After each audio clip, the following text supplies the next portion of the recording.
Checkered Flag Interactive 24 Designs in the Checkered Flag Racing League presents.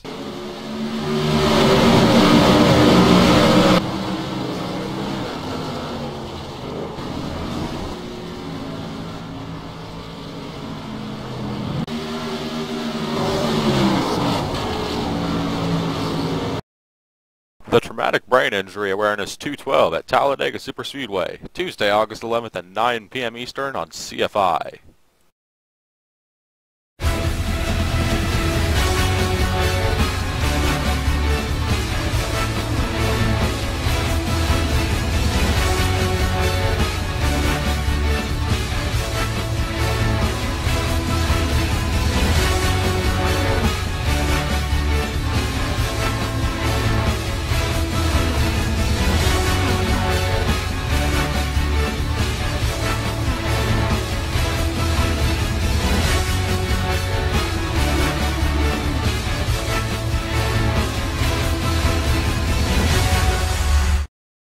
With our experience of computer graphics, 24 Designs can make you a customized graphic that fits your needs.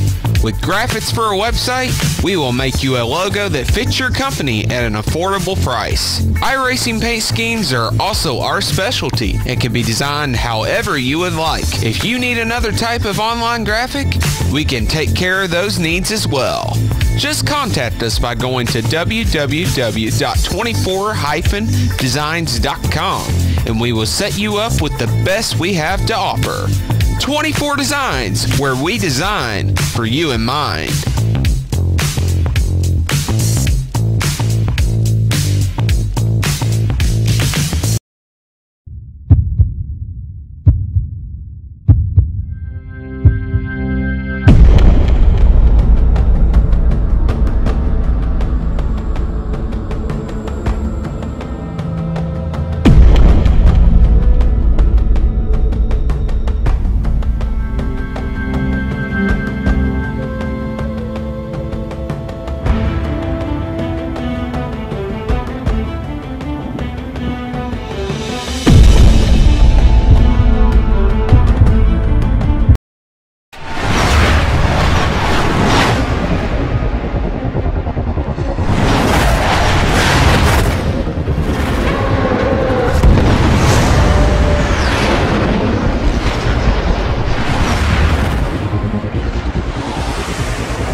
Checkered Flag Interactive 24 Designs in the Checkered Flag Racing League presents.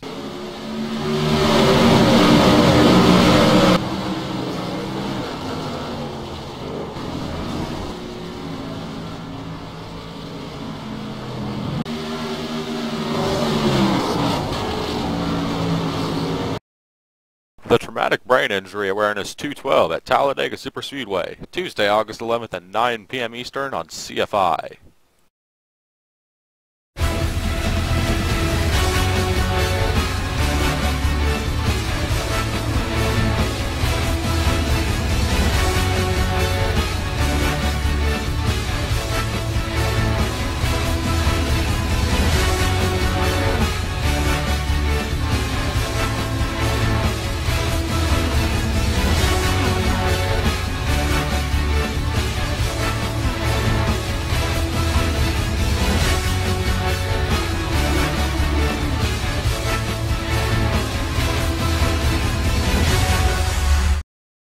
With our experience of computer graphics, 24 Designs can make you a customized graphic that fits your needs. With graphics for a website, we will make you a logo that fits your company at an affordable price. iRacing paint schemes are also our specialty and can be designed however you would like. If you need another type of online graphic, we can take care of those needs as well. Just contact us by going to www.24-designs.com and we will set you up with the best we have to offer. 24 Designs, where we design for you in mind.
Checkered Flag Interactive 24 Designs in the Checkered Flag Racing League presents.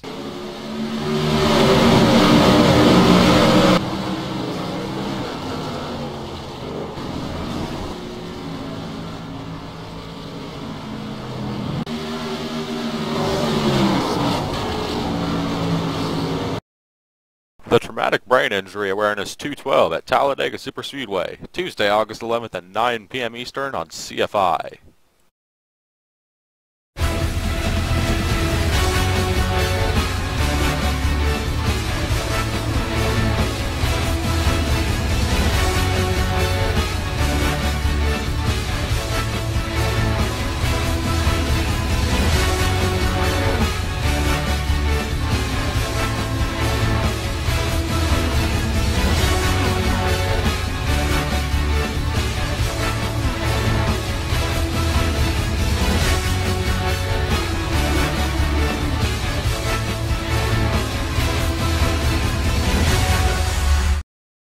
With our experience of computer graphics, 24 Designs can make you a customized graphic that fits your needs.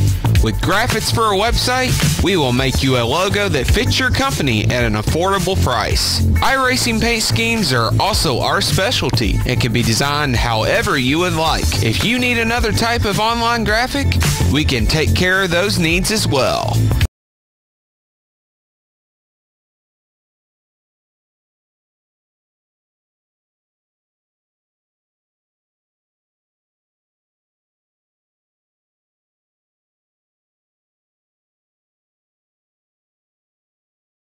And Good evening, everyone, and thank you for tuning in live at CFI here on the Twitch channel. We are tuning into Martinsville Racetrack. I am here brought to you with, forgot. With Brandon Butler. Sorry, Brandon. And we are preparing for the start. One of the things that, Austin, about Martinsville is, you know, it's obviously, you know, we're here at the Paperclip, and, you know, it's short track racing at its best, where not only bumpers are going to be banging, but tempers are going to be very heated here by the end of the race. You know, in all honesty, this racetrack is definitely different from the last one I watched, where it was basically every 5 laps for the first 30 laps altogether was just bump and run. Cautions came out, crashes happened. It definitely cost the match for several players there. But I think we're going to have a little bit more wiggle room tonight, and I think that we're going to be pretty settled throughout this for probably for the first 50 before we actually see some real competition coming out. Yep, we're gonna see the cream rise to the top here at Martinsville Speedway. I want to ask you first before we get going. Who do you see as the favorite for tonight's race? You know, honestly, I'm going to have to take the number 42 machine here. Just flying by as we watch them in the qualifyings. Now, who do we have over here? It was number 28. Yeah, Ryan Dyson. I think that he's going to definitely go up with some competition there. Yes, as Austin just mentioned, Ryan Dyson is on the pole for tonight's race here at Martinsville in the Upper Edge Sportsman Series. As you can see, we're grading up right now. We will be getting started here in just a moment.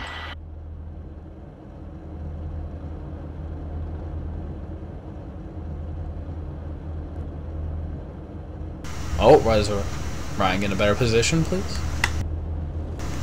And we are off, ladies and gentlemen.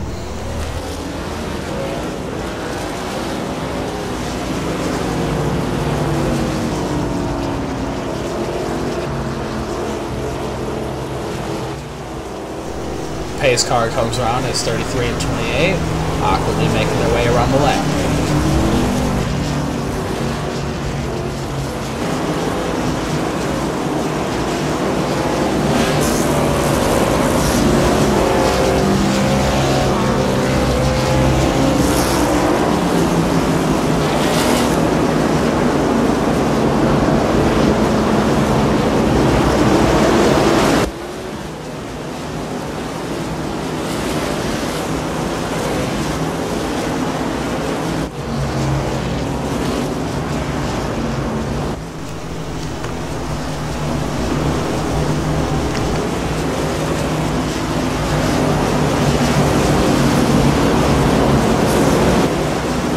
And the pace car is gone.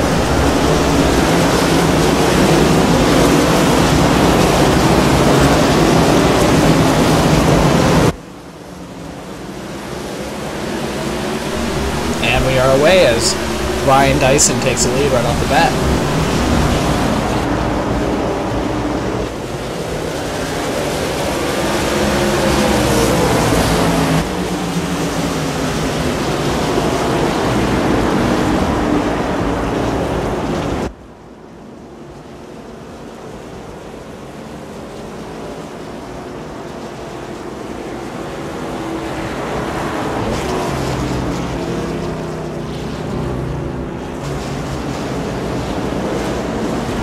And I believe it's a caution out, Brandon?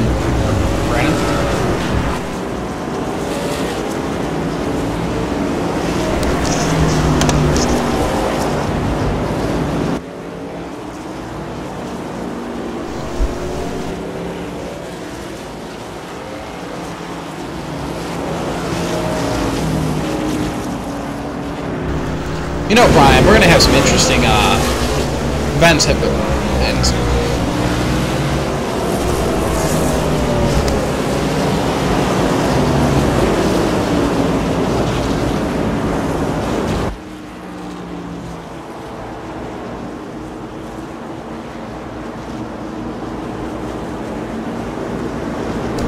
As we take our final pace laps in the caution, we get ready for another start. Yeah, that was a really similar.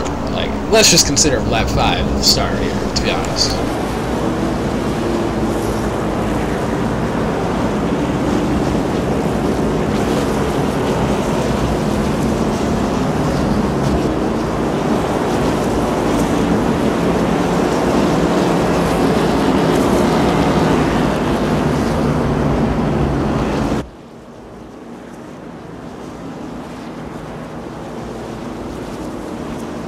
My apologies, guys. Technical difficulties here. As I was saying, I was trying to say, the 44 appears to get turned around by the 25 of Justin Martinsville. The 44 being Michael Lararia.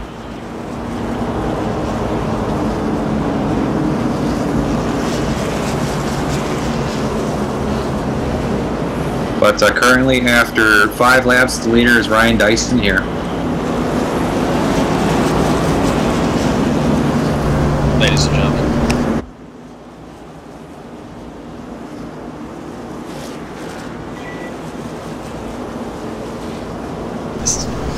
Ryan Dyson, of course, just, you know, leading the pack already off the bat.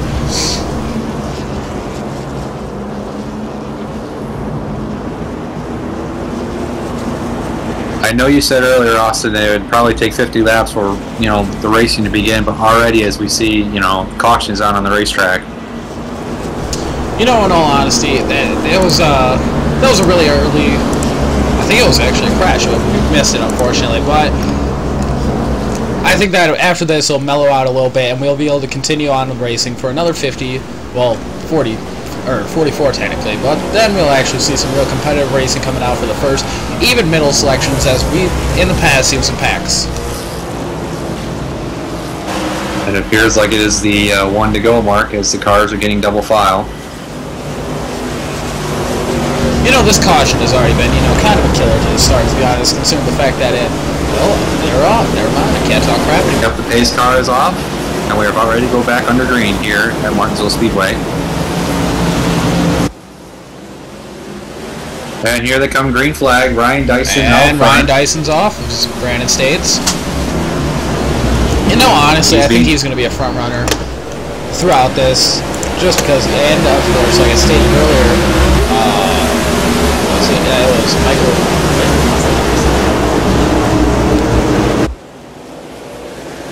Coming out of 4, Dyson leads lap 8, and he's being chased by the number 33 of Corey Hoover.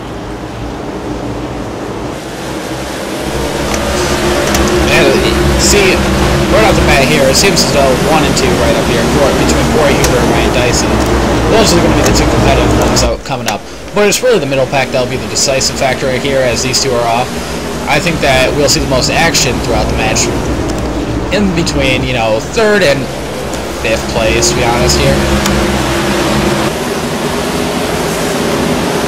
Right, but as we focus on the battle for the lead here, it seems as though Ryan Dyson gets a good exit off of turn 4 here as we hit lap 11. But he's still being chased by Corey Hoover. Of course, Corey's right on his tail, as you know. Ryan's been steadily keeping him behind.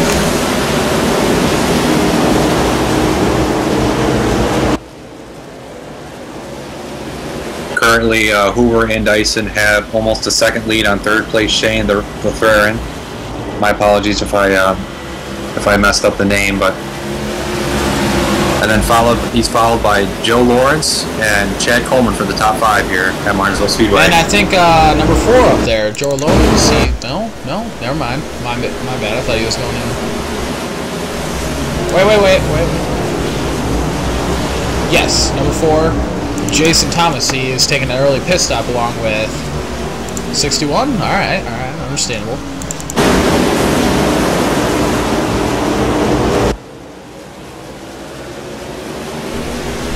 You know, between Corey Hoover and Ryan Dyson, I think these 2 are going to be battling it out for most, you know, the front of the match. But as soon as we see the middle pack, you know, begin to sort itself out a lot more, we'll actually be able to see a lot more competition, like I stated, with that whole 50-lap situation, where everyone kind of, you know, mellows out, thins out, starts lap, as we see Chad Coleman? No.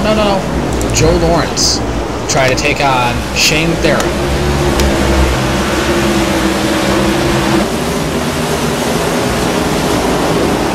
Yep, so far the battle is heating up between Shane Theron and Joe Lawrence. You know, look at this, Scott. They're splitting up into twos as they begin to try to take on for first, second, and I even believe seventh place? Hold on, as yeah, look at that. Everyone's, I mean, it's a straight file line, like kindergartners, and they're just going at it. Yep, everything seems to have spread out early on here at Martinsville Speedway after an early caution here. But as we continue, Ryan Dyson continues to lead here, followed by Corey Hoover, who is behind 0.2 of a, or 2 car lengths, excuse me, then followed by Shane Theron, who is behind 1.5 seconds.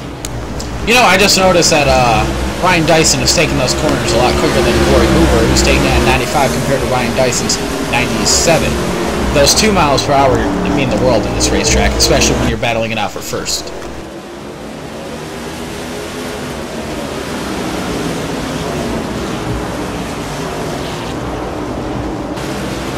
Ryan couldn't quite make out the 97 gap there and actually dropped down to 96 as Corey Hoover managed to get a 97 on that one. So we see this tight-knit situation here for battling for first place. Yep, as we watch the battle for the lead here. Coming off that corner, it seemed like Corey Hoover seems to get through the corner a lot better than Ryan Dyson at this point. But I'm sure as the run progresses, you know, things are going to change. And we're going to see, you know, guys from the back, from third on, try to possibly catch these guys. As we see, the 33 almost just put the bumper to the 28 of Dyson here for the lead. Yeah, we're going to see that battle happen throughout this match. But, seems like not a whole lot's been going on, actually, to be honest. Everyone's just been sitting in the same situation, battling it out for the same positions. But as soon as they're all decided, we'll see a lot more competition.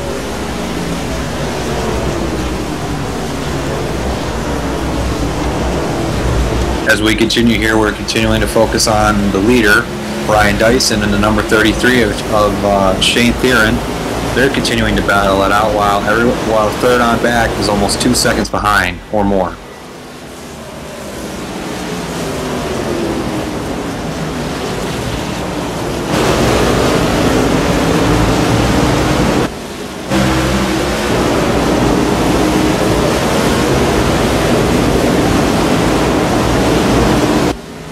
But yeah, as I mentioned earlier, Austin, I think the field is already spread out now that we're past 24 laps here at Martinsville Speedway in the Upper Edge Sportsman Series. You know, as we see these two dog packs keep battling out, look at that, they're all just paired up into twos, to be honest. I think that's where the real competition is going to be. Just battling it out for certain positions until they can get to the next one. But I really didn't expect this to thin out this much. I mean, for real, it's just been... I expected it to be a tight-knit situation, multiple packs, multiple players, all battling it out for one position compared to this, where they're just spread out. Oh, this is 6-1. What are you doing?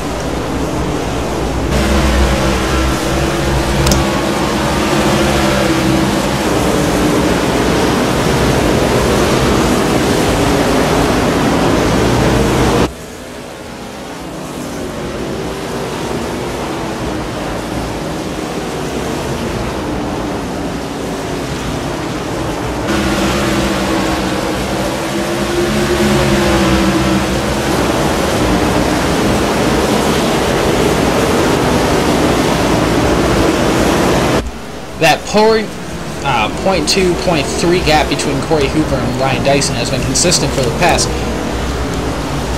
15 laps, I think. Before then, you know, it was a little bit more of an edge there, but unfortunately, Corey Hoover's been catching up and slowly taking on Ryan Dyson as much as possible here. It looked as though throughout the run, it seemed to me like Hoover was able to get through the turns a lot better than Dyson. That's in some laps. I mean, there are laps where Ryan Dyson was able to, you know, power through the corner a lot better, come off on exit a lot quicker than Hoover. But it seems to me like, as you said, Hoover is starting to catch up with Ryan and start the battle with him for the lead. In all honesty, Corey Hoover and Ryan Dyson, I think Joe Lawrence might actually have a chance to catch up between these two and actually make this competition for first place a little bit more entertaining here. I could see that because Lawrence actually had a really good practice and a really good qualifying effort. So, I mean, it wouldn't surprise me to see that Joe was able to catch up with these guys at the end of the race and try to battle for the win with Corey Hoover and Ryan Dyson. I mean, his part of the package definitely cleared up a lot more, and he actually has a lot of maneuverability in this place. I mean, he's leading his. He has the two front runners right up in front of him. If he keeps on those corners with quick enough pace, I don't think he has too much to worry about, to be honest. As we see here, the 28 of Ryan Dyson puts a block on the 33 of Corey Hoover here, coming out of 3 and 4.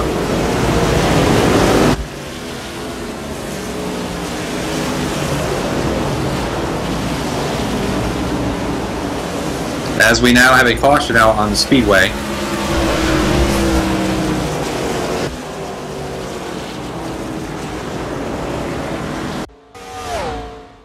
Let's see what.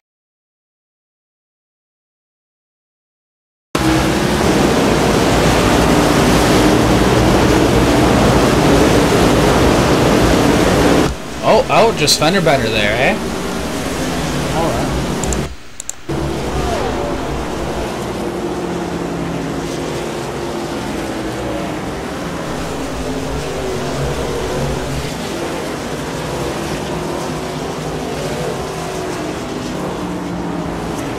Yes, sir. Alright, ladies and gentlemen, as we saw that fender bender happen, yeah, I think that's the second possible wreck of the night.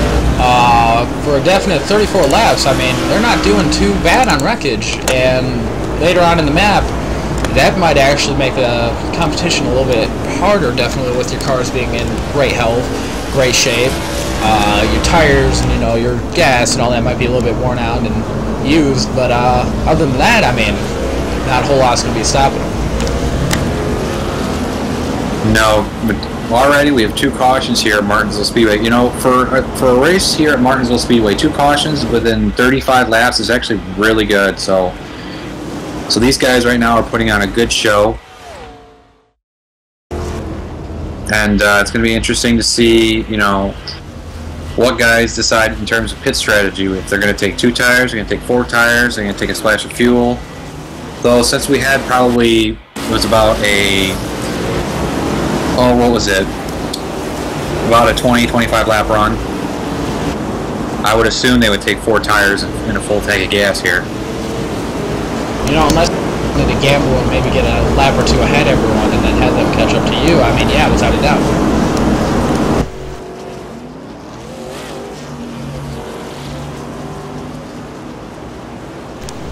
As we're leading here on lap 36, it appears to me as though Shane Theron might have stayed out here on this caution.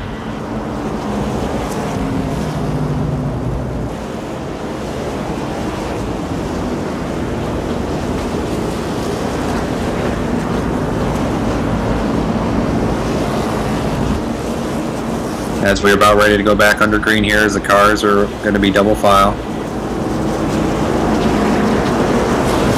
Or maybe I spoke too soon. Nope. Alright, here we go. We're going to have 1 lap here to go before the green flag comes back out.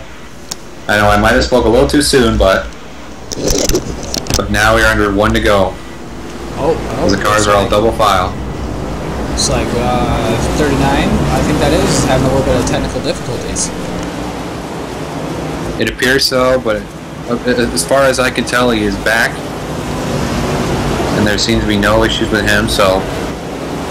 But I mean, coming back to the restart here is going to be the number 38 of Shane Theron, followed by J.D. Leard, Chris White, Bryson Stafford, and Corey Hoover. Corey Hoover must be feeling the pain right now, considering the coming out of 4, green flag back in the air, folks, here at the Upper Edge Sportsman Series here at Martinsville. You know, this is going to give Ryan a little bit of competition going on right here, isn't it? And Shane there. And the 39 is up into the wall. You know, 39 is back up into the wall. Now he's back 3 wide. As we continue to focus on the lead here.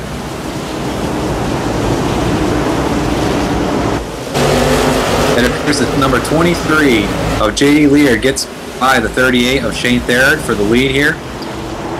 And he's starting to pull away a little bit. You know, considering the fact that everything was kind of switched up compared to, who was it? It was Corey Hoover and Ryan Dyson battling up for first place. J.D. Large. No, but it appears we... I'm sorry, Austin, for interrupting. We have another caution out here on the speedway.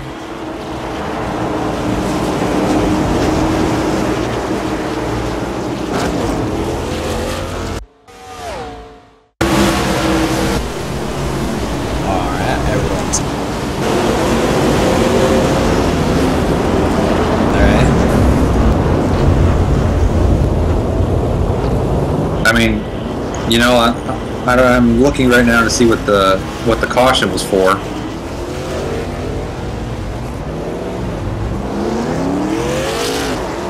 But I mean, Austin, on that restart, it seemed to me like the 39 had some issues, especially coming out of 2.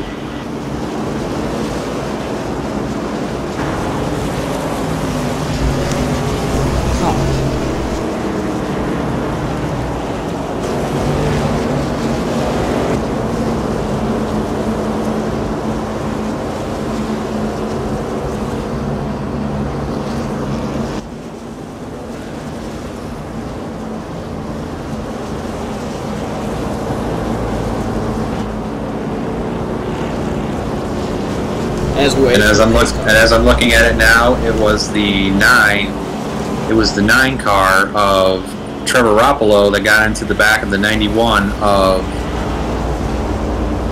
I'm trying to see, number 91, which would be Joy Woods, and that's what brought out the caution here.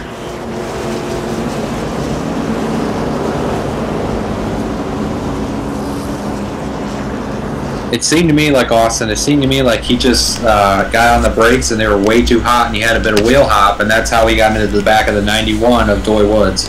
See, as we have definitely taken a tide turn of events here compared to earlier when we saw Ryan Dyson, Corey Hoover in first place. We've seen Laird and Theron definitely kind of join the players together here a lot more compared to earlier where it was a lot more thinned out. So I think we could possibly see a lot more crowds. Lap 50 comes up. Yes, we should. And again, you know, as we went back green, it seemed like the 39 was struggling on the outside, and then once they got out of 2, it seemed as though he hit the wall and just fell all the way back. Yeah, that was definitely a little bit of bump and run there, and you know, in all honesty there, I think that 91 might have a little bit of fender issues, door damage and all that, but I think that they should be able to run a little bit farther and faster than expected.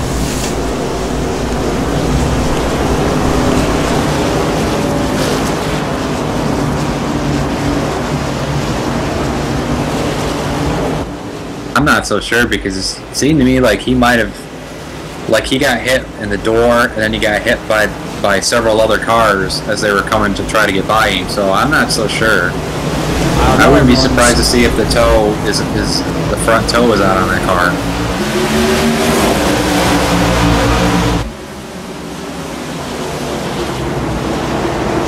But I mean, there have been, you know, miracles that have happened.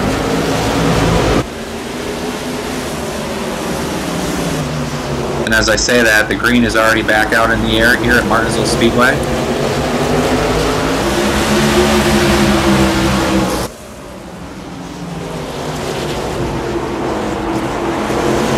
And a caution is back out here on the speedway once again.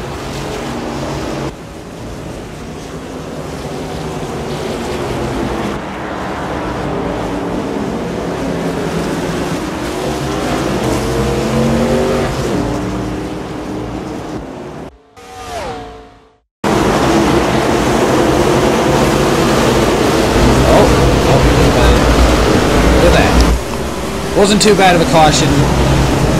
Never mind. That was pretty bad.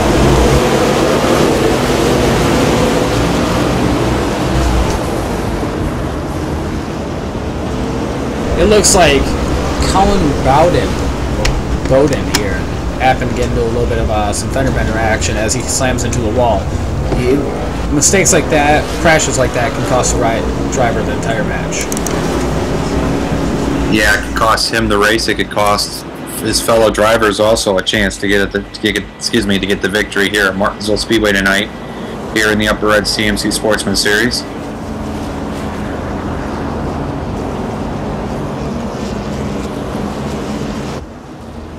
But I mean, since the restart, it seems to me like J.D. Leard is taking control of the race right here. Especially with Shane Theron trying to bring up his rear a lot more often than expected. But it's definitely Laird in the lead. He has maintained control for the past, I think, 15, possibly 20 laps. And he hasn't gone anywhere. But also you have to think back to when Ryan Dyson had it. He had a solid 34 laps under his belt, so anything could happen for Laird, and it's just one of those situations where he has the front lead right now. He has momentum running in his favor. He thinks he has it all, but cockiness can be a downfall, isn't it? Absolutely, cockiness can not only benefit you, but it can also ruin you at the same time. Now it seems as though the top 5, maybe even the top 10, decided not to pit here on this most recent caution. So once we come back to the restart, I think it's going to be J.D. Leard and Shane Theron that are going to lead us here to the green flag once again. You know, not going into the pit could definitely affect them a lot later on, and it may be a mistake, to be honest, compared to the 11th, 12th place, 13th place can actually take advantage of this situation. Exactly, and I mean, as we saw, you know, as you were mentioning earlier, you know, Ryan Dyson had the lead for about 34 laps. He seemed to have a really good car. I'm not as sure about, you know, the long run, because it looked as if, you know, Corey Hoover would catch on with him here, as I believe we're starting to get the one to go, I think. Yes, we are getting one to go here. But anyways, you know, it seemed as though, you know, Corey Hoover, after so many laps, he was able to get right behind Dyson and almost try to bump him out of the way, as we see the pace car here rolling off. Coming back to the restart here on lap 54, it is the number 23 and 38 leading here, and we're back under green here at Martinsville Speedway. Going into turn 1 is the 23 of J.D. Leard. He gets out in front, and he has the lead. Did you see the 23 get shoved by the number 28 of Dyson? See, I think that Shane Theron just actually got bumped out of place by Corey Hoover. Corey Hoover's back in the second place position, as he has been several times before, especially when he was, as I mentioned several times now, battling it out with Ryan Dyson, as Ryan Dyson takes third place. However, we have Laird, the underdog between these two, who could definitely take the lead here. He has, can maintain the lead here. But now we have two competitive players who have been battling out throughout this game. Ryan Hoover, Corey Hoover, and Ryan Dyson against J.D. Leard. Now, the one thing I do want to mention to you, Austin. Oh, and as we see the 23 get shoved, and, and he looks like Corey's playing a little bit of dirty game there. As Shane Theron takes second place compared to what he was got at fourth. Corey Hoover takes third. The 23. Well, I'm surprised. And caution is out. Caution is out. Wow. That was definitely a change of events there. Boy. It seemed to me like J.D. Laird didn't get shoved not once, but he got shoved twice. Yeah, he definitely got a little bit of prosecution there. I mean, look at that, just 38 in him, bump and run action there. And then, what do we got? He's off, off. I mean, he managed to get out, it looks like. Yeah, he managed to save it. You know, honestly, I feel like Shane Theron was the real victim there. But it's definitely changed up the front three again. I mean, as we have Corey Hoover, who's been second place throughout this match, taking his first time on first. And we have Austin Hartenfels for the first time being in a second place position so far. And of course, Ryan Dyson as third. Looking back here on the replay, the first time that JD got hit was by the 33 of Corey Hoover. And then the second time around, as we see the 38 of Shane Theron, he then hits him, and that ultimately, you know, causes the big caution, the big one here at Martinsville. Is sick and tired of playing the games, sick and tired of following, and he's trying to take what's hit.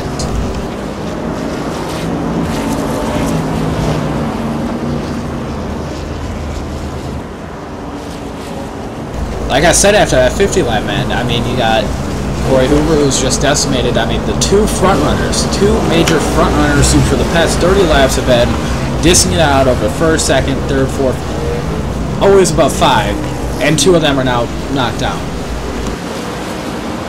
Yeah, unfortunately, you know, the 38 got into the back of JD Laird, the 23, and ultimately sent him around for the final knockout blow. But as we are currently stand, Corey Hoover is in the lead, as you said, Austin, already for the first time tonight. But I mean, it seems like it's been, even though there's only been a couple of cautions, like 3 cautions or so, you know, up front it's actually gotten crazy. I mean, up front there's been a constant battle between Ryan Dyson's first place, between JD Laird's first place, and now Corey Hoover's first place. And being the alpha of the pack, real.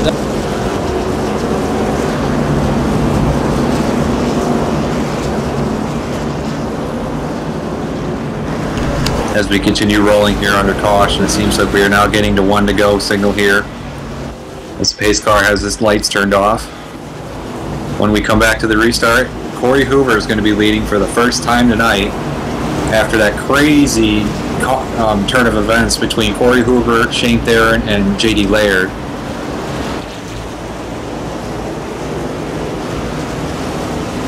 You know, honestly, I think how the racers react and how they play, how they drive, and their motivation definitely comes from the front runner. And if the front runner wants to play a lot more dirtier than anyone else, I think that he'll definitely come out and have some serious effects during this race. As we see now, the green flag has come out, and we see the 33 of Corey Hoover take the lead here, coming out of 4 on lap 63. He is being followed by Ryan Dyson as well, as well as Austin Hartenfels. And then rounding out your top 5 is Joe Lawrence and Bradley Burke. You know, I think that Ryan Dyson He almost tries to put the bumper on the 33 of Corey Hoover here. I think that Ryan Dyson behind Corey Hoover for the first time and a first and second place position is definitely a slap to the face to Ryan, and we'll like to see his outcome of this, because I think that he can take it back from Corey. I think late in the race we could see that, but it seems as though right now he's getting a better exit. So, and he's starting to lead here. He's starting to get a bigger lead here, coming off of turn number 2.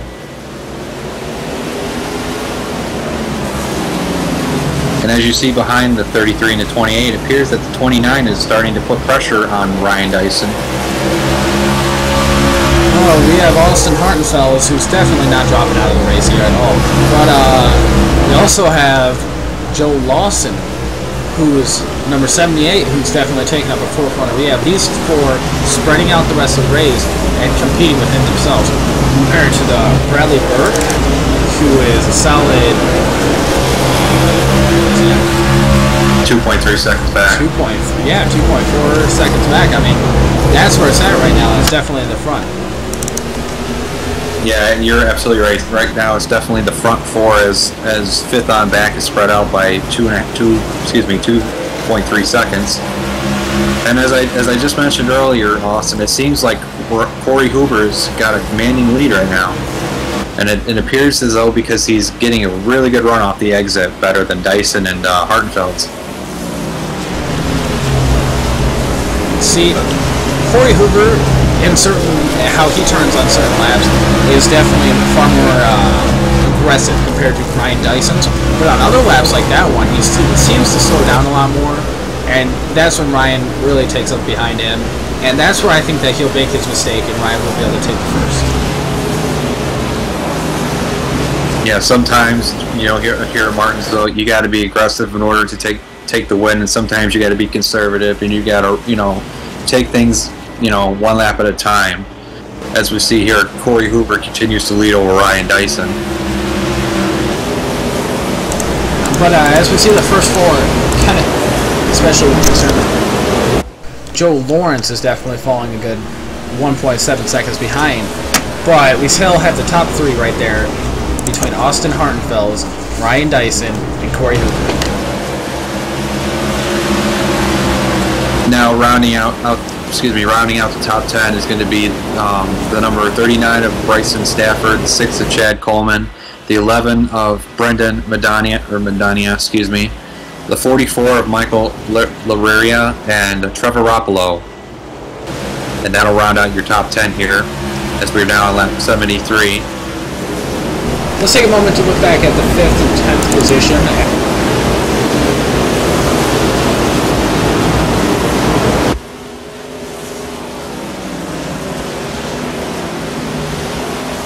Not the first four.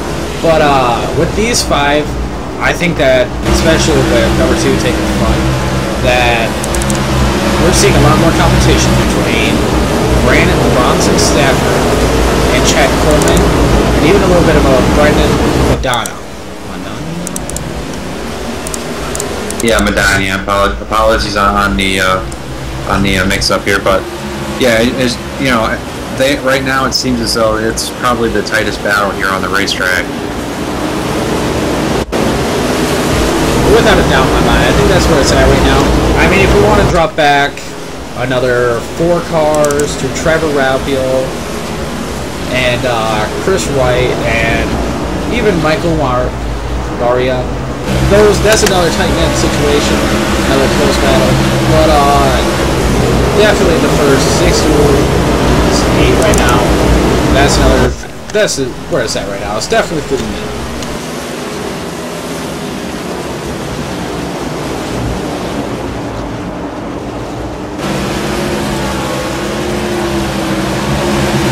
We see here Corey Hoover continues to lead over Ryan Dyson and Austin Hartenfels.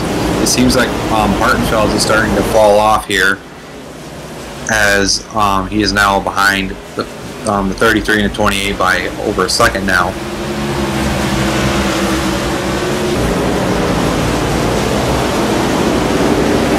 The one thing I noticed, Austin, about Corey Hoover, seems to me like he puts his left side tires right by that yellow line, between the edge of that line and the grass, and it seems to me like he gets more power off the corner.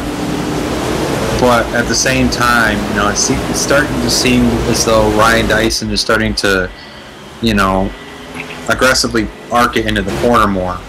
He's starting to push it in more, and that's how he's starting to, It seems as though he's closing in on the 33, but on exit it seems like the 33 is able to pull away. Yes, I think that Ryan has definitely figured out a strategy, but I think that Corey Hoover, number 34.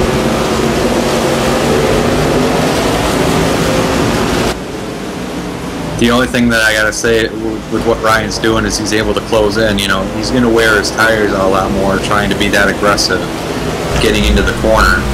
Because while he's able to be aggressive in the corners, the downside to it is, he doesn't have that exit speed that Corey Hoover has, and that's why Hoover is continuing to have at least a 4 or 5 car length lead over Dyson. Honestly, I think that if Dyson was to, instead of going on the outside wall, take the inside wall a little bit more risky, can't really lose much at this point. We might be able to take the gap a little bit better. I think that's his best situation.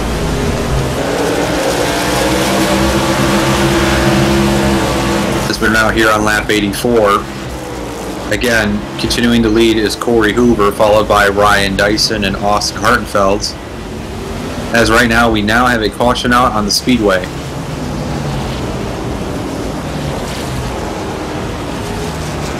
Oh, and that is a big wreck right there. Coming off of 3 and 4. It appears as though the 24, the 91, the 48, and the 3 are all involved. Yeah, that was, it looks like quite a few people actually got collided in that one. 5 racers all together were hit. Only 1 managed to drive away right off the bat. But we see 4 piled up there. Definitely a little bit of a home wrecker.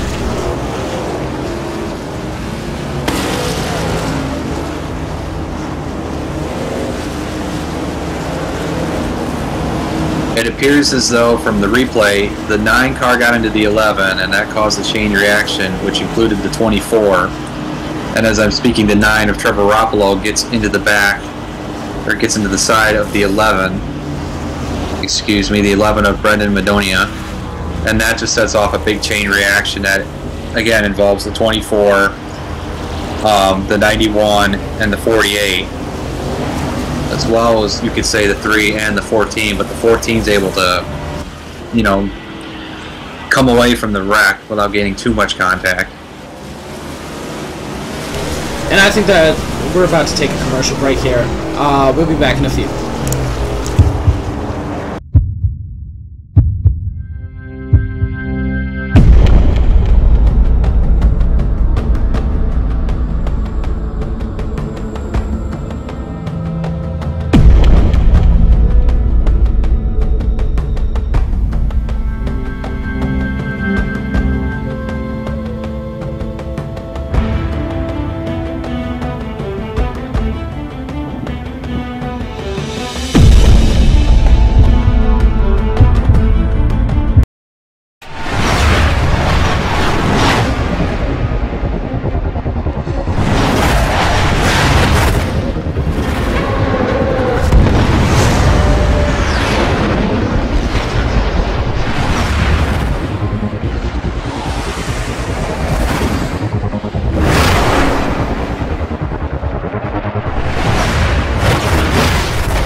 And we are back here at Martinsville by CMC Sportsman Series as we begin to take as they begin to go off again. We have, of course, we have the, excuse me, I'll look it in, the 33 of Corey Hoover and the 28 of Brian Dyson right here on the restart as they go into turn 3.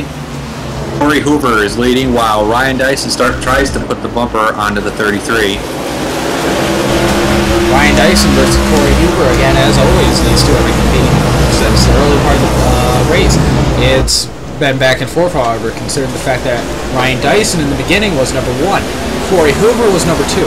But throughout that time, we also had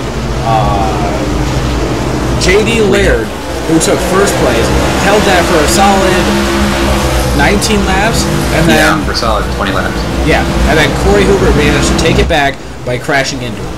But in this situation, we have Ryan Dyson, who has managed to fight his way past Austin Hartenfeld and get right back up on Corey Hoover, switching the situation. Though, as we continue to see here, it seems as though Dyson is starting to put the pressure on Hoover. He's almost gotten to his bumper like 3 times now. You know, if Ryan Dyson really wants to go through that strategy, he might do it. Considering the fact that Corey Hoover has already put out, I think he put, hold on, who was it? It was J.D. Laird. No, he didn't just put J.D. Laird out. J.D. Laird also hit, I'm forgetting the player. No, it's basically, you know, J.D. Laird had the lead, and then Corey Hoover tapped him and almost set him around. And then following that, it was the 38 of Shane Theron, as we now have a caution again on the speedway, as there's a car in the inside wall here at outside of turn 4.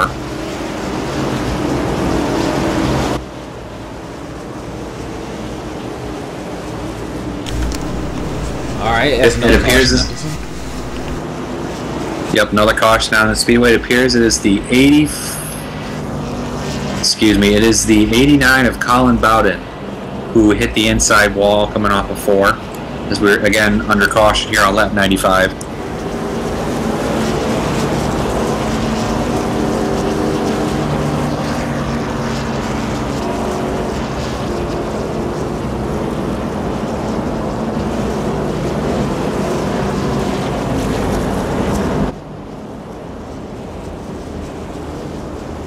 As we're approaching the halfway point of this race, it seems to me, Austin, that the cream has, in terms of, you know, guys like Corey Hoover, Ryan Dyson, and Austin Hartenfeld, it seems to me as though the cream has risen to the top, so to speak, as it seems like those 3 drivers have basically been the class of the field for throughout most of this race. See, I think that it's definitely going to come down to Corey Hoover versus Ryan Dyson. That's a rivalry that's been going on this entire match. I think that these two are going to be battling out for the next 100 laps at most. I think that there's going to be some situations where there's going to be a couple collisions and other issues along the way that might thin it out and might even put one of these two out. But without these two battling it out, there's no other competition going on for first place.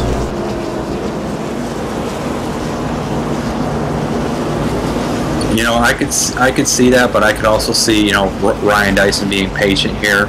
I could see Dyson being patient with around 10 laps to go, and then if, you know, he gets close enough to Hoover, I could see the bumper being used to try to nudge him out of the way. But I mean, like I said, it's still early on. We're close to halfway, but I mean, anything's possible here at Martinsville Speedway, since obviously, you know, we're at the paperclip. But again, we're under caution here as rounding out the top 10 already, as we see Hoover, Dyson, Hartenfeld, Coleman, and Lawrence is the top 5. Your top 10 rounds out as Bryson Stafford, in 6th position. We have Chris Wright in 7th position, Michael Lareria in 8th position, Bradley Burke in 9th, and Trevor Roppolo in 10th.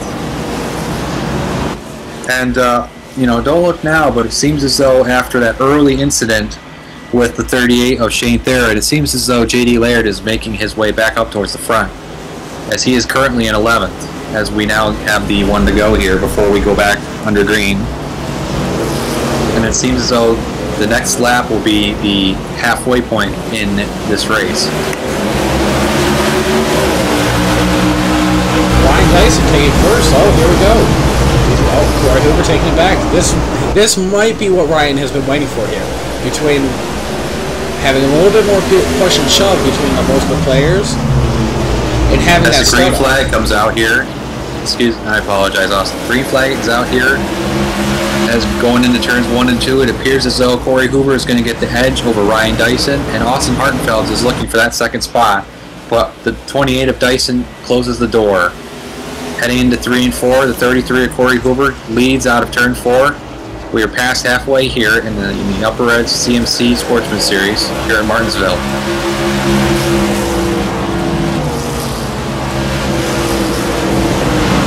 And as I just mentioned before the restart there, Austin, don't count out J.D. Laird, because right now he is currently in 7th position, as he was 11th before the restart.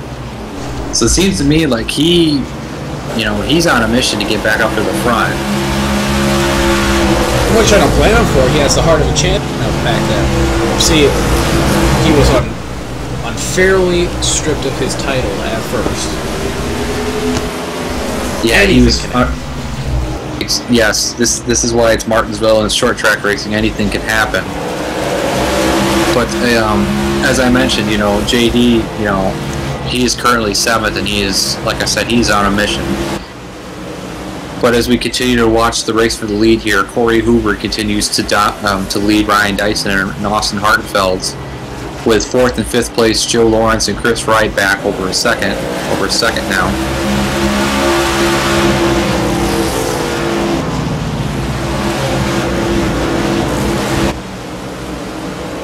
Here we have Austin Hartenfeld, who's back up on the top 3 in the tight-knit group that is battling it for first, compared to where he was in top 3, however, falling back a little bit more.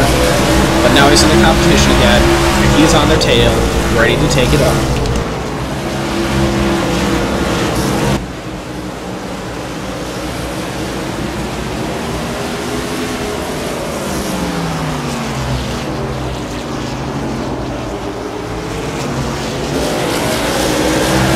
Battle for the lead continues here as we see Ryan Dyson make an aggressive entrance into turn 1.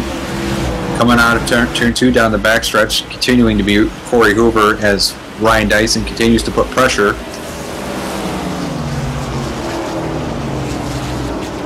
See, Ryan's in a situation that he doesn't want to be in, between number 29 of Austin High. Oh, and he gives the bumper. I apologize. He gives the bumper to Corey Hoover, but he's able to, he's able to save it, and he's able to continue. I mean, that was close. That could have been ugly right there, as Ryan Dyson put the bumper on number 33 of Corey Hoover. I mean, like I said, Austin, that could have been ugly right there if you not have saved that. See, I think that's what Ryan was coming for, though. He wanted it to be ugly. I think he wanted to put Corey Hoover out of first place, physically knocking him back, knocking him down a few pegs, and taking over the show.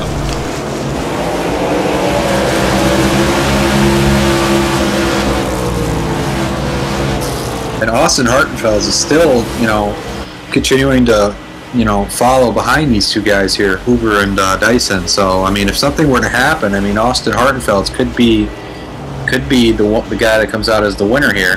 Yes, which is exactly what I was about to point out. I think that Austin is in a perfect position for himself. He knows that these two are playing rough.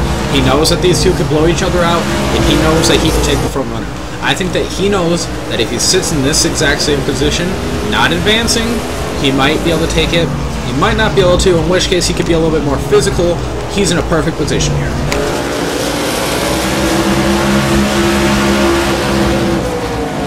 As we continue watching the leader here on lap 111 here of the Upper Edge CMC Sportsman Series. I mean, so far tonight we've had some good racing, but we've also had some really crazy crashes and some crazy cautions here out on Martinsville Speedway.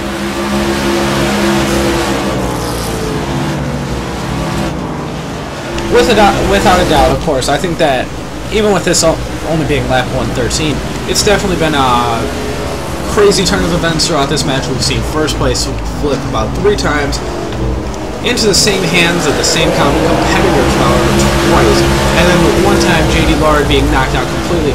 But I think that is just been a nice, steady battle for first place throughout this entire race, and I think that's exactly what we came here to see, and I think that's exactly what we're going to continue to get. Yes, indeed. Coming out of 3 and 4, I noticed that the 33 of Corey Hoover, he just hit the rumble strip there, but he continues to have the lead here. That's the one thing you got to be careful about. You can hit that yellow strip, but if you hit it the wrong way, the rear of the car could go around on you in a real hurry. So really, to me, Hoover's got to be really careful when he dives into one. And I'm sure Dyson knows that. And I'm sure, he's trying to follow his line. As you see the 33 just get loose coming off of 2. I think that if they know how to drift lift, they'll be fine. Exactly. But I mean, just from my experience, you got to be careful when, coming up on that strip, because I have done many times where I've gotten on that strip, and there was once where I spun because I couldn't control the car coming off the corner. after being on the rumble strip. So really, you just got to be careful.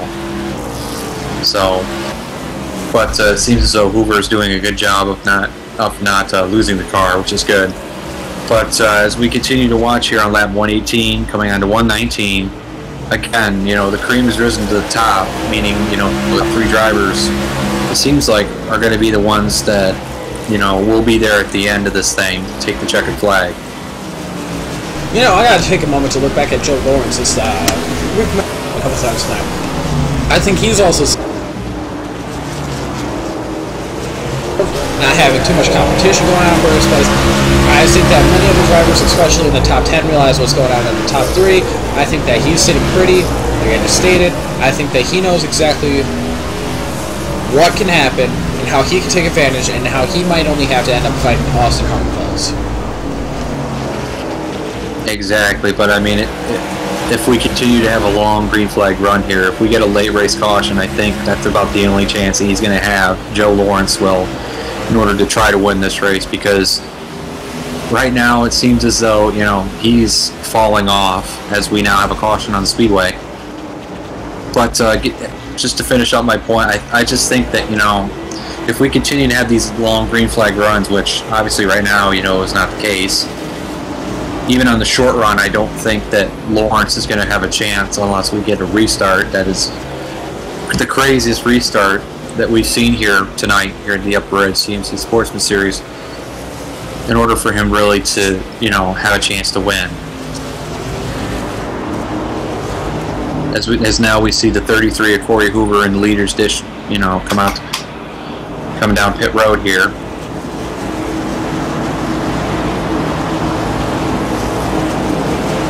I gotta ask you though, Austin, would you gamble here and take 2 tires, or maybe not take anything at all and try to gain track position here?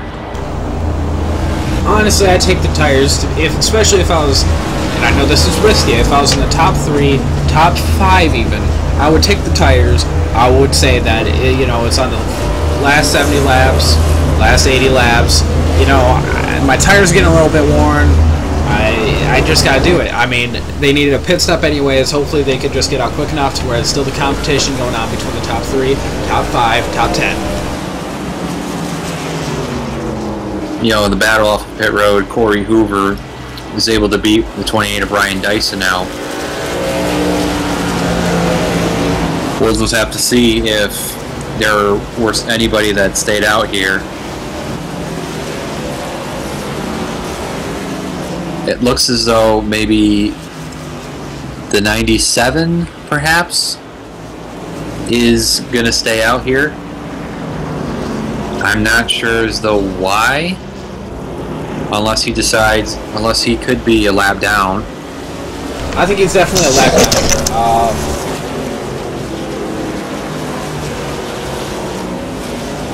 No, I don't believe he is. So well, actually, yes, you were right, Austin. He is a lap down. My apologies there. Yes, the 47 is going to be a lap down. So the leaders are going to be the 28 and the 33, Ryan Dyson and Corey Hoover, with Hoover going to be the control car here on this restart.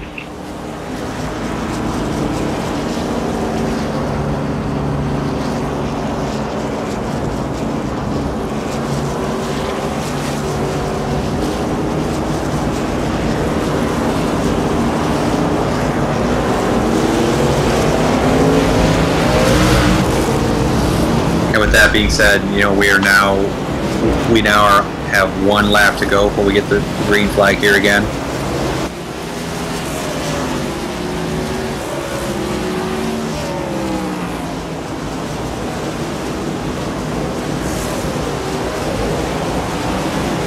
As the pace car is away.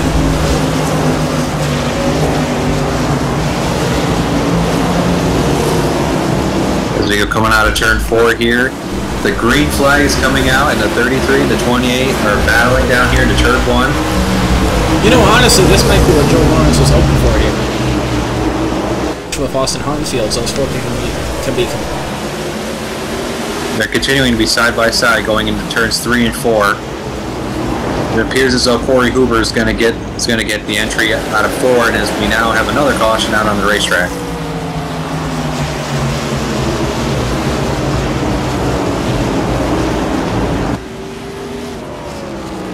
I don't think it was a wreck. I think someone just happened to bump and run someone into the side.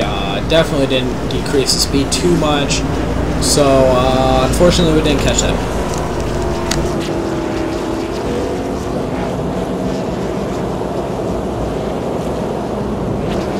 Just to keep everyone in the loop with what happened in terms of the caution, it appears as though the 0-1, which appears to be Alan Career, was battling the 42 of Michael Fenlinson, and it appears as though the 42 got into, no, I'm sorry, the 0-1 got loose going into turns 3 and 4 and clipped the 42, and that is why we have the caution on the racetrack.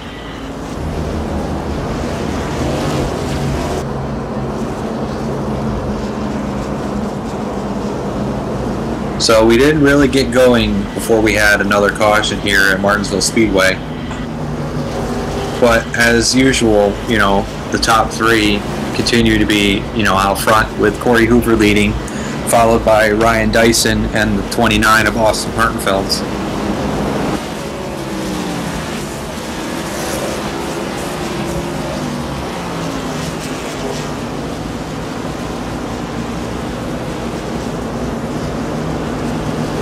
You know, like I was saying, I think that Joe Lawrence is an underdog here, and if it keeps going at this rate, even if he happens to fall back a little bit, when they double up, I think that he still has a surefire way of possibly breaking into the top 3, which possibly gives him the key if he can come number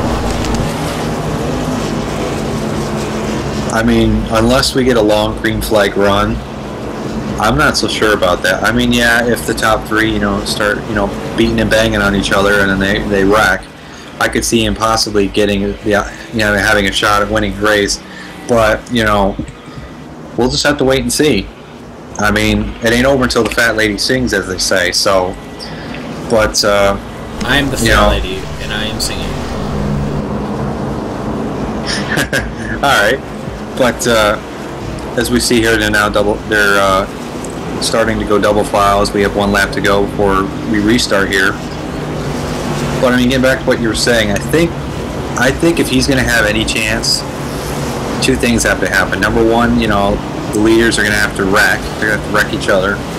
Or, you know, Joe's going to have to get, you know, he's going to have to be on the car on the inside, because as we all know here at Martinsville, you know, the cars that are on the they're on the top side of the racetrack.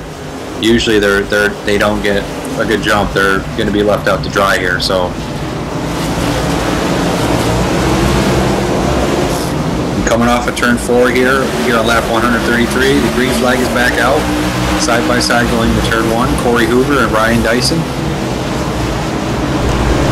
I think Ryan Dyson will take the 2nd place here again, because the inside there for Corey Hoover has definitely been this match. The inside has been really dominant here. It's been the most dominant part of the track, as we see here. Ryan Dyson starts to go down into turn 1. Thinks about making the move on Corey Hoover, but decides against it. As now we have pressure coming from behind of the 29 of Austin Hartenfelds on Ryan Dyson. I don't know if Ryan Dyson has the heart to do that. I mean, later on we might see it's immediately not going to be a win for him in this situation. He might take some more riskier moves, but as of right now, there's 70 laps to go. Well, 65 technically. He's sitting pretty in 2nd place, hoping for something to come out in his favor. I don't think he has the heart to do something too dramatic. I think that we're just going to see this for a while until someone realizes that they're not ready. Yeah, I think Dyson thought better of that move, you know, going into 1 there, but continuing to watch the leaders here on lap 136, Corey Hoover is starting to get out to a good-sized lead right now. He's got over 3 car lengths over the 28 of Dyson and the 29 of Austin Hartenfelds. As again, you know, the top 3 are continuing to pull away from the rest of the field, as Joe Lawrence is back by over 1.2 seconds. But, you know, it seems as though Corey Hoover is in full command of this race currently. as we're coming up here to lap 138. You know, Brandon, I just have to ask you, who do you think's going to win this? And as a caution comes out. Yes, caution is out once again on the speedway. But you know, just going back to what you were just asking, I think it's going to be a battle between. I think any of these top three, I think, could win this race. I'm not going to, you know, pick favorites right now, as, you know, anything can happen here since it's Martinsville Speedway. But, you know, again, I think if we were to get a long green flag run here, I think we could find out, you know, who can, you know, rise to the top, and who can overthrow Corey Hoover. But I mean, just looking at, you know, the short run speed, I think Corey Hoover, you know, he is in the catbird seat right now. As long as, you know, Dyson doesn't get to the back of him like he almost attempted to do there, you know, 5 laps ago, you know, he could pull away with the victory. But I think if we get down to within 10 laps and Ryan Dyson is still behind the 33, I could see Dyson, you know, pulling a move that he attempted to pull earlier and try to, you know, force the 33 up above, you know, the racing group, so that way he gets an opportunity to pass for the win and for the lead. It's a logic brought up earlier, of course. I think that's when we'll see them, you know, the more brisker side of every racer out there. Or any of the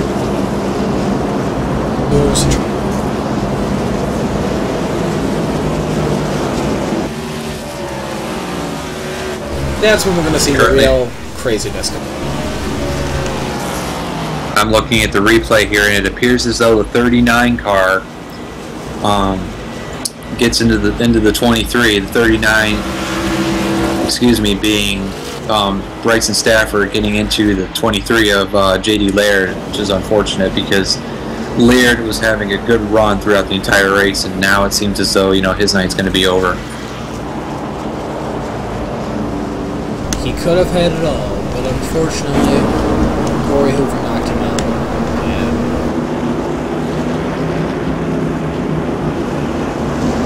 Yeah, it's unfortunate because JD was having a solid run even after that.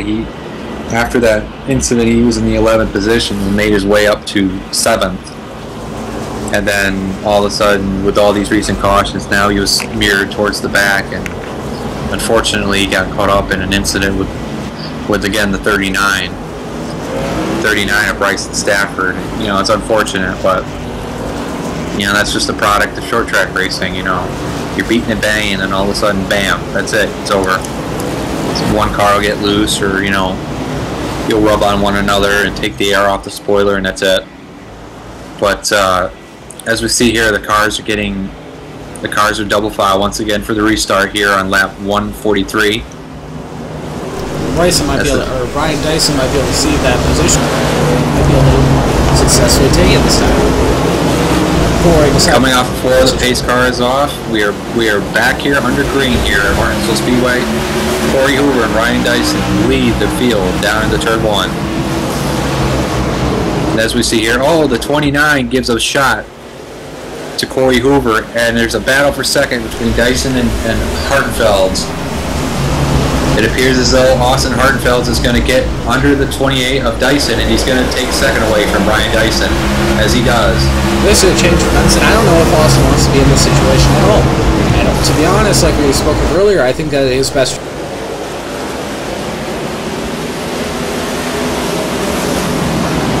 Well, first, but he's how this can. Just like that, you know, the 33 of Corey Hoover now has over a 0.5 of a second lead over Austin Hartenfeld, especially after getting past the 28 of Dyson. It was definitely a mistake for Austin to take Ryan's position, because now it's only strengthening Corey Hoover's position. Yes, being though the 29, it appears as though he's starting to hold back the 28 of Ryan Dyson. I mean, it's going to be interesting to see, you know, if we get a long green flag run and see how well Austin Hartenfeld's fares in this situation. But obviously, it seems as though the 28 of Dyson is a lot faster than he is. So I do agree with you that he did make a mistake by knocking him out, or by taking the second position away from Dyson. I understand that there's a need to take over and feel more aggressive and get a better position. Of course, without a doubt, any competitive player to do that. But strategically wise, like I stated, Corey's better. These two are fading out. It's more or less just become a battle for second place compared to a battle for first. It's just an overall bad situation for second place.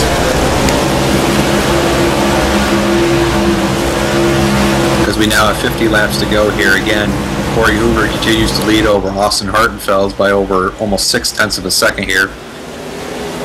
Followed by Ryan Dyson. Rounding out your top 5 would be Chris Wright and Joe Lawrence.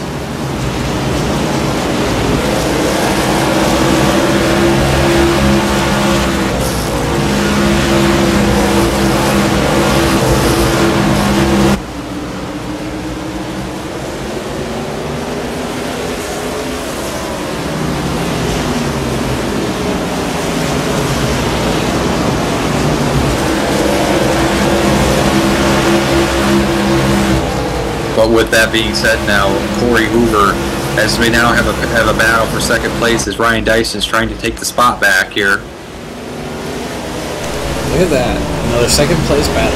Ryan Dyson is being a little bit far more aggressive here, realizing that the situation he was put in before wasn't exactly how he liked it. I think he's going to see a far more aggressive Ryan in the last 50 laps. I think that we're going to see a far better entertainment situation compared to the same old Corey Hoover, Ryan Dyson, and Austin Hartenfeld, compared to Ryan coming in with a lot more momentum, coming in with some anger, aggression, knowing that his competition's right in front of him. Exactly. Like I was saying before, it seemed as though Austin, he was doing. I mean, if this would have been like lap 190, that move that he made was a bold, strategic move that might have gotten him a second place finish. But here at lap 150, he did not make that smart decision, as obviously Ryan Dyson was able to get back around him. But with that being said, Hartenfeld's kept Dyson behind him, which allowed Corey Hoover to gain almost a second lead on him. So I mean, we're gonna have to see if Dyson is able to reel him back in and try to battle for the lead here. Honestly, I think that Dyson's just hoping for a caution to where we can double it up, stack it up together, where he'll be able to take a little bit more of a swing towards Hoover. But as of right now, I don't think there's much hope for either Dyson or Martinsville to actually take up to first place, considering, as you stated, it seems like a double lead. But cautions happen, they double up, they compete again, same situations, different outcomes every time. The thing with Martinsville here is that, later on in the race, everyone's going to get more aggressive and everyone's going to take more risks, which means the potential for more cautions. So, I mean, if we continue going at this pace, I'm not so sure as if, Dyson might have an opportunity to battle Corey Hoover. Another thing to look at, too, I mean, Ryan could have just stayed in third place. And if a caution would have came out, he could have been, in a good spot, because he would be on the inside lane, and he would be able to have a chance to pass the 29 going into 1 and 2 on the start, and then have a chance to get himself collected to go after Hoover. But I mean, now that he's in second place, if the caution were to come out late, he'd be in trouble. See, I think the whole key to Ryan's strategy at this point is not to count on anyone else or any position. He might count on a caution, he might count on the doubling up, as I stated before, but I think he's definitely going to count more on his aggression, his stance. Like, look at this. To be honest, I didn't expect this, but Ryan Dyson is catching up on Corey Hoover quite fast, especially with these sharp turns he's taking. He's being far more aggressive. He's getting right on the tail compared to Austin Martinsville that just simply cannot be that aggressive. Well, that, and it seems like his car is not dialed up as the same as Hoover and Dyson. But yes, you're absolutely right. As you pointed out, Dyson is now starting to catch Corey Hoover as we now have less than 40 laps to go here at the Martinsville Speedway. But another name that we haven't really spoke much about, tonight, Michael Lararia. He's been mirrored much into the back, maybe even inside the top 10 for some part of this race, and now he's up into the 4th spot. See, if this was in a different situation where we didn't have only 40 laps to go and it's been the same constant battling it out for almost 100 laps now, I think that Michael Lararia might actually have had a chance. He's climbed the wall. He's done it all. Honestly, he needs a round of applause in and of himself. But unfortunately, in the situation we're in, the top 3 seem to have it down in these last couple rounds. Maybe he could take 3rd. I'm not going to downplay that, but I don't think he could take 1st here. No, at the rate that Dyson and Hoover are running, I totally understand, with what you're saying, but still, a top 5 for Lararia for everything that he's gone through tonight. I think for him that would be a win-win for him. It would be the equivalent of winning tonight. I mean, just another underdog climbing up the ropes. Indeed, as we're now approaching lap 167 here at the Martinsville Speedway. Corey Hoover continues to lead Ryan Dyson, followed by Austin Martinfeld, Michael Lararia, and Joe Lawrence for the top 5.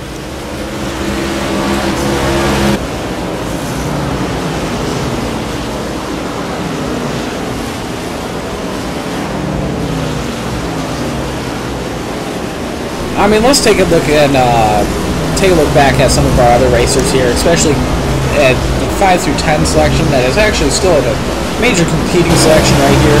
These guys have been battling it out for quite some time, not getting a whole lot of credit. They've been battling it out for placements, which is better than nothing. They've been doing their job. Be a little bit. Sorry, Austin, I apologize to interrupt, but now the caution has come out for what appears to be an incident with the number 5 car, the number 5 of Joseph Dias. It appears as though he tagged the wall and got spun. Looking at the rear right now. Let's see how this happened.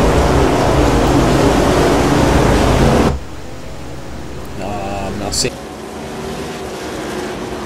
Okay, it appears as though the 5 of Joseph Dias just got loose off of turn 2 and just spun it into the inside wall on the back stretch. That is why we are under caution here. That's not too bad. He's still able to drive, isn't he? He was able to get his car going, and he's back underway here. But as we come towards lap 170, do you think these guys should pit, or should they, take a gamble and try to see where that leads them?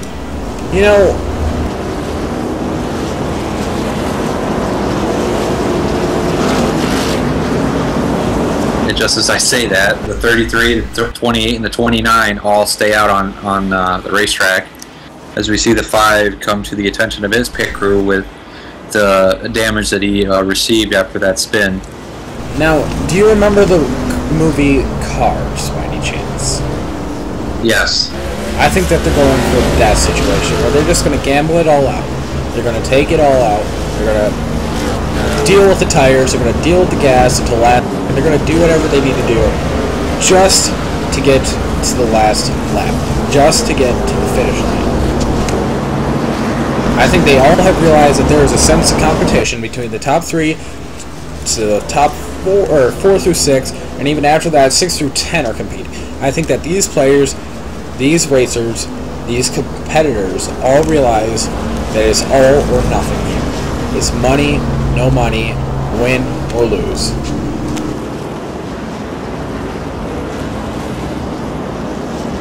As we're now under 30 laps to go here, under caution here, Corey Hoover continues to lead, followed by Ryan Dyson and the 29 of Austin Hartenfeld.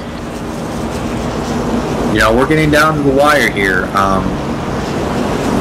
it's going to be very interesting to see what happens here in these last, 28 laps or so. But I think right now, is just from what I see, I think it's going to come down to Corey Hoover and the 28 of Brian Dyson. Without a doubt in my mind, that's what it's panning out as right now.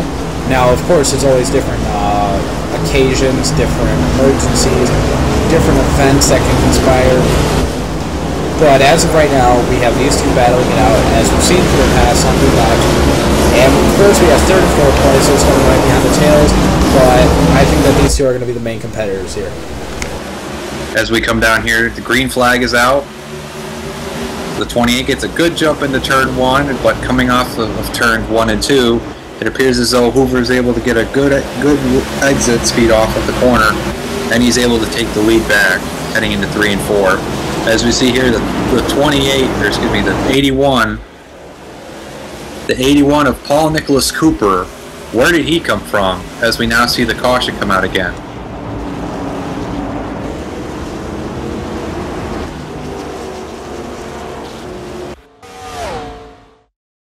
Now, as I was covering the guys up in the front, it seems as though there was a guy behind all this that was way up high on top of the racetrack. Looking back at this instant replay, it looks like they just got way too jumbled up. It looks as a 01 happened to swerve a little bit, happened to crash into everyone. Looks like 42 really took a blunt hit. Everyone kind of swerved to the over. Looks like 01 and 42 really took the big hits. A couple cars were stopped, delayed a little bit. 42's looking like he's fine, but definitely a major blow.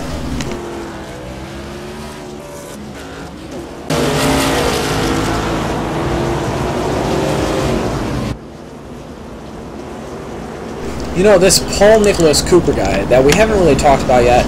I mean, you hinted towards him, you started to talk about him, but I have no clue where he was actually positioned before. He just kind of climbed up out of nowhere. Actually, J.D. Laird even at a 7th or a 6th place, to be honest. I don't exactly know what happened. I mean, we have Shane Theron even, another guy that took a major blow earlier, topping out in the top 10. We have Rapolio taking as 7, number 9. We have Joe Lawrence, who was in our 4th place, all the way back to 13. Don't ask me what happened, ladies and gentlemen. That was a change of events. Definitely just happened. I don't know how to explain it. Now, for those of you that are following, all night we've had a battle between the top 3 guys, who are Corey Hoover, Ryan Dyson, and Austin Hartenfeld.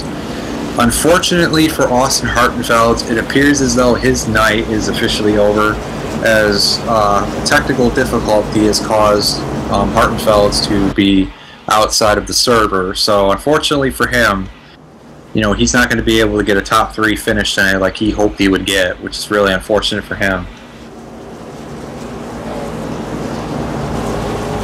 It's just a shame. He was definitely in the top 5 competitive stance, no matter what. Debatably number 3, he kind of hung in there. He was going to take number 3 nevertheless, but it was a situation where he had it in his hands, and then this Paul Nicholas Cooper guy, he just swooped in. What can you do, though? Technical difficulties overrank even the best competitors. Exactly. But now as we're coming with 20 laps to go, I think right now it's going to get very dicey, and it will not be surprising to see a caution come out right off the bat here once we get back under green here, as the pace car lights come off with 1 lap to go.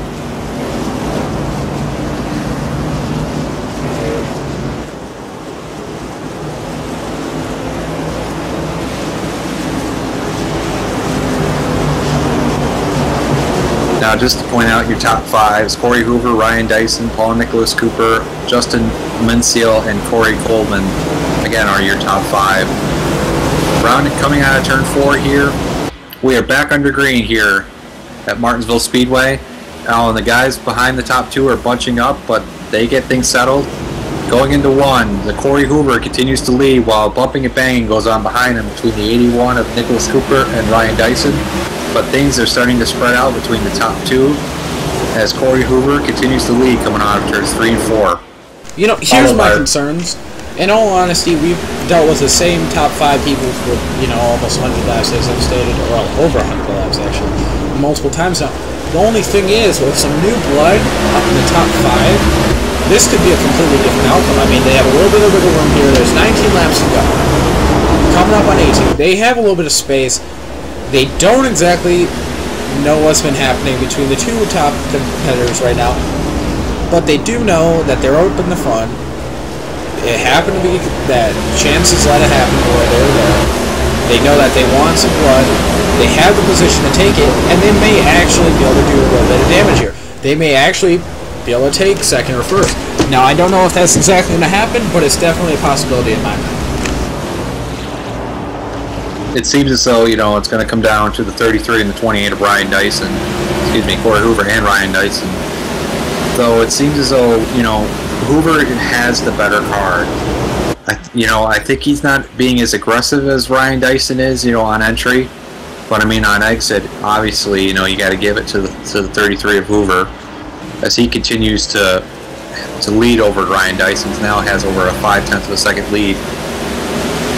But you got to give it to guys like Paul Nicholas Cooper, as well as Justin Minseal, as well as Michael Lalaria. These guys qualified outside the top 10, and they're running inside the top 10. And so for me personally, I think for those guys, if they were to finish where they're at right now, with Cooper being in 3rd, Minseal being in 4th, and Lalaria being in 7th position, I think for those guys it's going to be just as great of a victory, though minus the trophy. But continuing to follow the leader here, Corey Hoover is continuing to pull away from Ryan Dyson. As I mentioned, it seems as though, Dyson does not have as good a car as Corey Hoover. I think Dyson's coming to the point where he's realizing he has to start making some big moves, or else he's going to be in the 2nd place position, which is not bad. He may have came to terms with it. He may already realize he's not going to be able to take it. But at the same time, I mean, after dealing with someone the entire match, the entire race, for 200 Apologies laps, on interrupting you, but the caution has come out once again, so this could be Ryan Dyson's last shot, possibly at getting the lead from Corey Hoover. I mean, it's gonna be interesting to see what happens here on the restart with almost 10 laps to go here. We have about 10 laps to go. I think by the time we get this caution out, it will be around about 7, maybe 6-7 laps to go before we get the green flag here. But as I said, I think this could be Ryan Dyson's last chance to have an opportunity to win the race. Yes, I think that's exactly going to be Ryan Dyson's go-ahead to be far more aggressive than, and I think he may have been aggressive before, and I think he may have been testing his boundaries, testing his limits, but I think this is going to be all or nothing here. We're going to see Ryan Dyson show his true colors. We're going to see, of course, Corey Hoover defend the #1 position, and we're going to see some real competition in these last 11 laps, ladies and gentlemen. I think we're going to see the bumper here. I think either that, or we're going to see, I think we're going to see some beating and banging on the quarter, or on the quarter panels, on the front bumpers here, before it's all said and done, and we may have a totally unique winner here at Martinsville Speedway.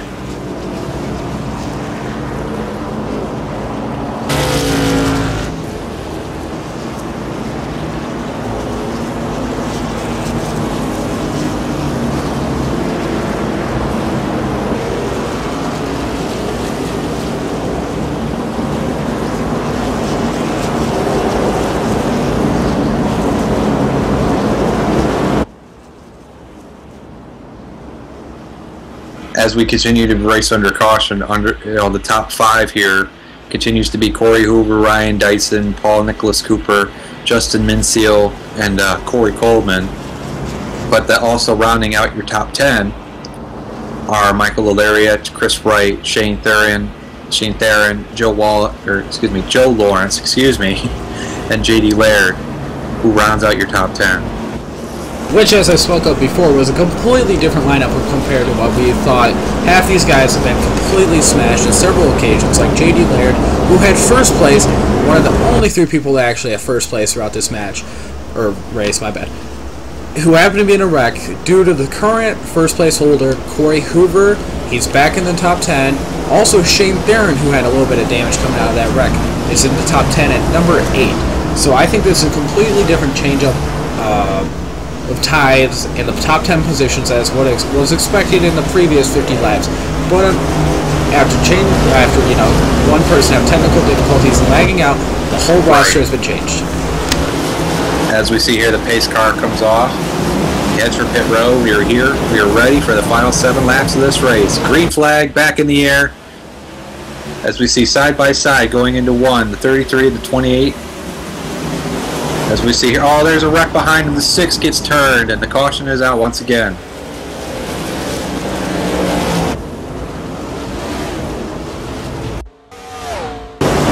On the initial restart, it appears as though the 6 got turned by the 20, though I would have reason to believe that on the restart the 6 did not get a good jump, and I think that ultimately was part of the reason why he got turned. Being so, and as I mentioned, the 6 being of Chad Coleman. On the restart, it appeared as though, he tried to get a good jump and he failed at it by, hitting the 81 before having to back off, and that allowed for a chain reaction to happen, or an accordion effect.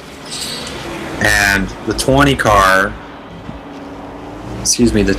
Chris Wright tried to take the position, but unfortunately he ran out of room and turned Coleman, and that is how the caution came out. Well, good thing for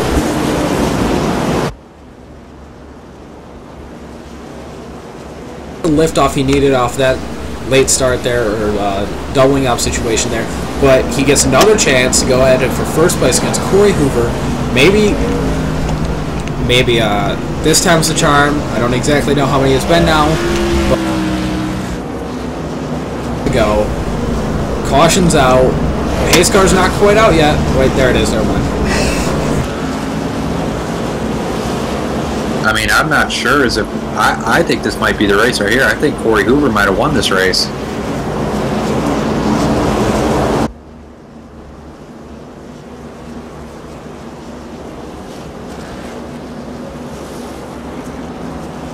I am waiting to hear official confirmation on this, but if it does appear to be so, it appears as though Corey Hoover might have gotten the win. No, I'm going to say there's going to be a restart in this situation. Now, it might be a little bit of a gamble, but I'm going to stick with the restart, but give it a few seconds as the pace car takes the laps. Nope, I am just getting confirmation right now that the race is officially over, and it appears as though Corey Hoover is going to take the checkered flag. As I'm reading currently within the chat in the race here.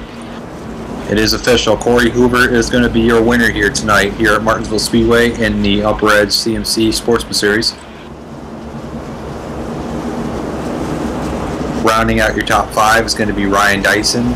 It's going to be Paul Nicholas Cooper, Justin Minseal, Jane Theron for your top 5. And rounding out your top 10 is going to be Joe Lawrence, Chad Coleman, J.D. Laird, Mark Ruppolo, and Trevor Ruppolo. They will round out your top 10.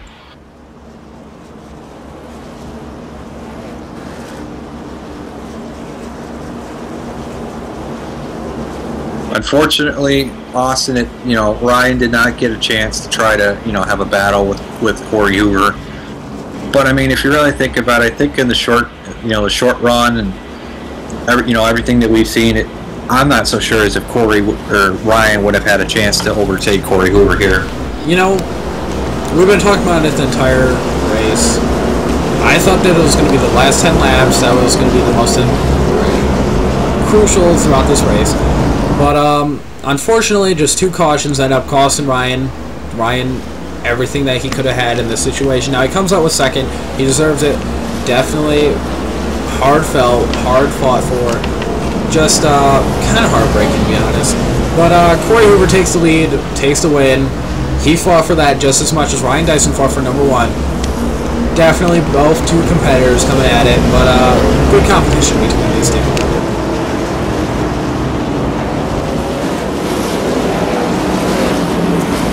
As you see here, all the cars are giving Hoover the congratulatory, remarks here. Hoover is going to be burning out.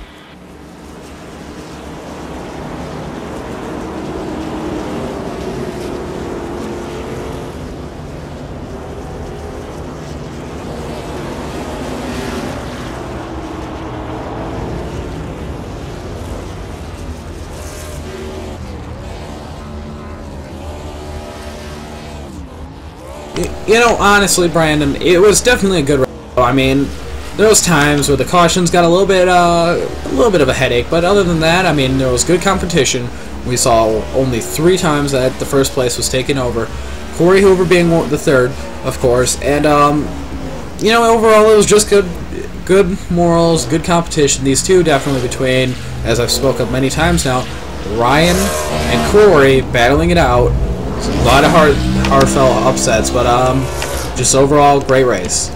But thank you, ladies and gentlemen, for tuning in to CFI Checker Flag Interactive here at Martinsville. Yeah, here at Martinsville Speedway. Have a good night, everyone. Yep, thank you for tuning in.